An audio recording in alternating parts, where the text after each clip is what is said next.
Phil Marsh. Hello, how are you, Joshua Madigan? I'm doing well. It's that time already for the top 5 hockey card sales from last week. Are you ready? Are you excited? I'm ready and I'm excited. Refreshed, moisturized. Let's go. Unnecessary details, but okay. I'm ready too. Well, kicking off our top 5 hockey card sales from last week is this 2015-16 Upper Deck Connor McDavid Young Guns exclusives. Out of 100, it's graded BGS 9, sold for $13,405 US dollars on September 7th via eBay. And as always, we verify that it was paid for in Terapeak. The last copy of a McDavid Young Guns exclusives to sell prior to this one was a PSA 10 that went for $45,140 US dollars back in February of this year. And if you look at the prior BGS 9 sale to this, it went for $9,165 US dollars last December. So that makes, just looking at BGS 9 to BGS 9, it's a 46% increase over the previous sale. It is not quite, though, the highest selling BGS 9 copy to date. One did sell for $14,400 even in February 2022 via Fanatics. What do you think of the McDavid Young Guns exclusives? Is this a card that you would want in your weird collection someday? Yeah, 100%. This is a fantastic purchase. I can't believe someone's letting this card go. You never know. McDavid might have a big year, big championship year. I'm a big fanboy of exclusives, bigger fanboy of high gloss. There are no outbursts for McDavid that are part of his true rookie collection. So I'd be all over this. I find this a very good value price. I thought this card 9 or 7.5 wouldn't matter. There's only 100 of the greatest hockey player in our time right now. So I think this is quite the steal. Yeah, I'd be all over. One thing, though, that we've talked about on the podcast is how now that the outburst is out, it is to some degree for the new stuff maybe devalued the exclusives a little bit, but I don't think it devalues going back to 2015 when the outburst had not been created yet. Or will there be a spillover effect to that where people don't hold them in such high esteem? So if I was the owner of this card and in 15 years, there might be a 25-year-old collector, and if they're, not too savvy, you'd have to explain this card is extra special because in 2015 there were no outbursts. Well, my buddy's got a silver out. Correct. I have a red outburst. It's called a tribute card. It's not that. So it's a conversation you have to have. So in 25 years, it'd be like, kid, put down the Pokemon card. Yeah. Check out this cool. There's only 100. Yeah. This is a great card, and I think I would love to have this in my collection, and I think the price is excellent. Well, coming in at number 4 is a beautiful card, Phil. It's a 1985 O-Pee-Chee Mario Lemieux SGC 10 that sold for $17,500 US via eBay on September 9th, and again was verified as paid for in Terapeak. The pop count on SGC 10 for a Lemieux O-Pee-Chee rookie is just 11. That compares to 48 PSA 10s. And if you remember, it was just last week on the same countdown. The number 1 sale was a 1985 O-Pee-Chee Lemieux PSA 10 rookie that went for over $44,000. So here we have the sister company to PSA, the same grade, essentially. And this one is less than half of what one sold for last week. So might be a pretty good deal for the SGC 10. Yeah, not a bad deal at all. Look at this card. Crisp. Everything's looks like it was just printed. It just shows you the power of PSA, right? When SGC is very commonly known to be a bit of a tougher grader. Yes, I know PSA owns SGC, but this card could have been graded when they didn't own them. And I don't think that matters if who your parent company is. A grade is a grade from the local culture of that entity, I guess. So I think that this is a beautiful card. And can we repeat? What was the PSA 10? $45,000? 44,000 something and change. It's wild. Wow. This is a smart buyer, and he waited and he executed at the right time. What do you think? I think that's exactly what happened. I think that, well, if I'm like putting my strategery hat on, that they saw a $44,000 O-Pee-Chee PSA 10 sale, and they're like, well, this one's sitting for like 20, buy it now. What if I offer 17.5 or something like that? And that could be a smart buy. And what if they have a Topps 10 right sitting? Imagine these two cards side by side, a Topps and O-Pee-Chee 10 in a tuxedo slab. I mean, I know the the slab isn't everyone's cup of tea. I don't mind it. I don't love it, but I don't mind it. And I think that this card has a lot of black in it, so it kind of color matches, you know? It looks. This is a great looking card in an SGC holder. I agree with Very that. much so. Let's move on to number 3 in last week's top 5 hockey card sales. And here we have a 1979 O-Pee-Chee Wayne Gretzky rookie PSA 8.5 that sold for $29,400 US via the Fanatics Buy Now Marketplace. The PSA pop count for an O-Pee-Chee rookie 8.5 is 53. And remember, we just had a PSA 9 not too long ago. There's 95 PSA 9s and 2 PSA 10s. A PSA 9, as we know, sells for around $100,000. So this is like a 70% discount on that. If you like the card, the centering looks great on this one. I think the biggest issue, if you go and look at this card very closely, the yellow printing plate is a little bit off. And so there's a registration issue on the card, which is very common in the Gretzky rookie. And not, it doesn't seem like that PSA factors that much into the grade. Yeah. So that's one thing you have to really focus on aside from the grade. But otherwise, a very nice card. And man, when you look at the price difference between an 8.5 and a 9, I think I'm a big fan of the 8.5.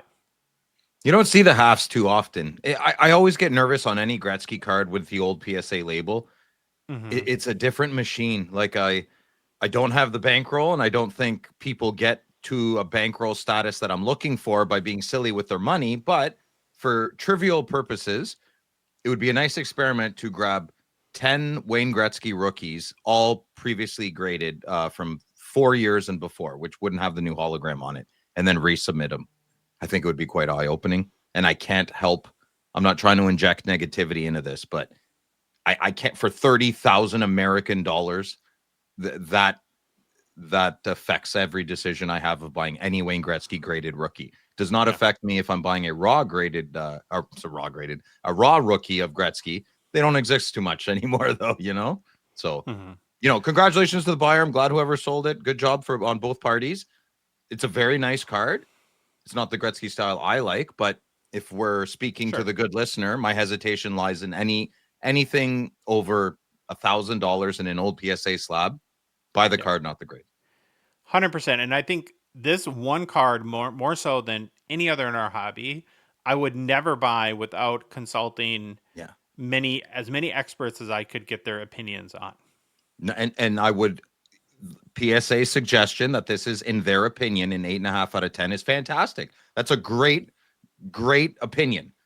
But I like my opinion, and I like my friends' opinions, and buy the card, not the grade. Good advice. Coming in at number 2 is what? A 1979 O-Pee-Chee Wayne Gretzky PSA 8.5 that sold for $35,000 US via eBay. And then we did verify it was paid for in Terapeak. Yep, you got to fill back-to-back PSA 8.5s. This one sold for about $5,500 US more than the last copy, meaning we get to play one of our favorite games in Who Made the Better Buy. Well, we can't. The depth is off on the left one. It's I know. Yeah.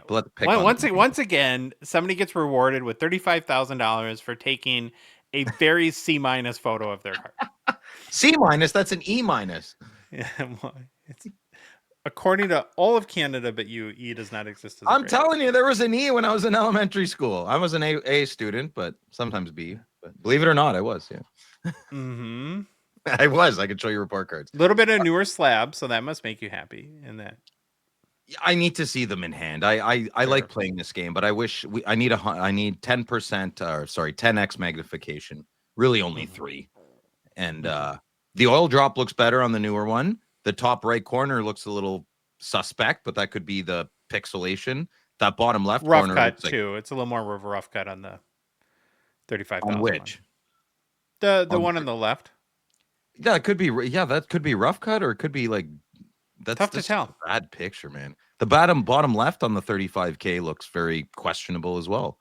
Fair, but the registration seems better than the 29 large. A lot going on. A lot of money changing hands. Yeah. Well, yeah. There you go. So leave us if you can tell based on the poopy picture of the card on the left, let us know in the comments which one you think is the better buy. The Which brings 30K us, looks good. I mean, yeah, the top left looks a little faded, a little soft, but I love that rough cut, and it's not obvious. It's clearly not sheet cut. The registration looks a little off and looks a little better on the registration on the blurrier picture actually looks better, which is maybe a big hit on the card on the 8.5 oldie. maybe. Yeah, We or it could could we be could the go back. resolution of the photo. It's like to do a proper judgment, you'd have to have them both in hand. I get it. Mhm.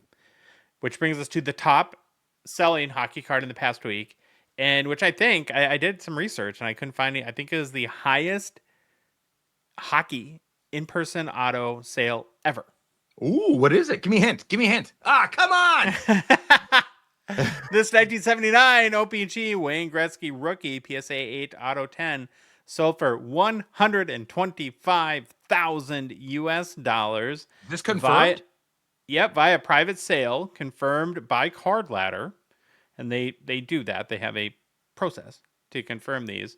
Now, prior to this sale, the highest selling Gretzky rookie in-person auto was a PSA 6 Auto 10 that sold just a few weeks ago for $21,960 US dollars. So this is more than $100,000 more than that. Okay, so we have to listen.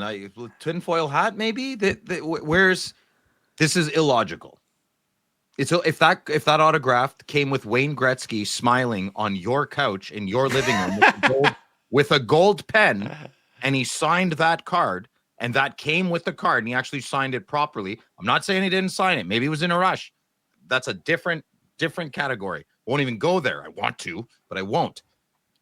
It's still not worth, in my opinion, some middle-aged bozo in Ottawa, $125,000. I don't even know if that would be worth $5. In fairness, though, you have to disclose that you're not an IP auto person at no, all. No, I'm not. I'm not. But let's say I was. Wouldn't you want the autograph that is the most recognizable? That's not it, buddy. That is not a common Gretzky auto. No, it is certified by PSA, so the buyer does have that protection. So good for them in that regard. And the tricky part about in-person autos, though, is you never know. Somebody could have rudely interrupted Wayne at dinner one night, and he's got like a fork of spaghetti in one hand and a Sharpie in the other, and he's trying to maybe not focusing it. So I'm not going to say it's not a Wayne Gretzky auto. It's just not the traditional one that we see over and over and over again on the pack pulled upper deck cards. Yeah, and we're by no means auto authentication experts either. The last sale was $25,000, and that was a couple weeks ago, right? Yeah. Okay, so what? Well, that was a PSA 6, so this is a PSA 8. So fairness and conversation. That's the 100K, I guess. Okay. Maybe it's the highest graded copy known with an in-person auto. Maybe it's two rich guys that wanted to exchange money there too. And even I tried to find other comparatives. So as an example, I thought, well, is there any other card that could have sold with an in-person auto for more than this? I looked at Bobby Orr rookies. That's the only one I could think of. The high selling copy of an in-person auto or rookie is $26,400. So again, this is just about $100,000 more than that too. Is there? I feel like in a few years something would come out. Like, is there a tax write-off way of doing things? Like my uncle bought a bunch of art 20 years ago that he didn't want, but it was a tax write-off, and he ended up saving money. Are there things and going on like that? Like, I think I'm allowed to say that this is outrageous. Like this. I know it's my opinion, but this is I thought the 25 large was okay. I would love to talk to the buyer. I just don't understand a little bit. Do you? I think you really have to be rude. I'm trying to protect. I'm kind of assuming that there's something I don't know about. Yeah, like I'm trying to protect my hobby. That makes it very unique. But again, though, I think we have to be careful of putting too much weight on one sale. No, you're right. You're right. You caught me off guard, man. This is crazy. Mm-hmm. Like I guarantee you, every viewer right now is like, "What? Josh must have made a mistake." Like it doesn't. There's something off. Two rich guys at the country club. They get 7 apple teenies in on the 19th hole, and this sale happens. Yeah, I just finished golfing. I could see that happening. Yes. There you go. Right. So I'm getting fitted for clubs next week. I'm excited. Oh, Yeah. good. Yeah. Do they make them that short? I'm 5'9". I'm not that short. Okay. I'm gonna get my ladder and I'm gonna get up to your level and we're gonna have words next time we see. Give me a little step ladder. Wait a second, Madigan. Another interesting week for the top 5 hockey card sales. Never dull one, Phil. So yeah. Well, I was a little dull. A No, it's little bit. 480s cards. Come on. Now, out of all these cards, I'd take the McDavid exclusives hands down. Yeah. You would take are the a Lemieux. ultra modern snob. You would take the Lemieux. You would do it. Of wouldn't course. you? Of course. See? Get out of here. Kidding me? End this. Yeah. It's crazy. All right. We'll see you next week. See you next week.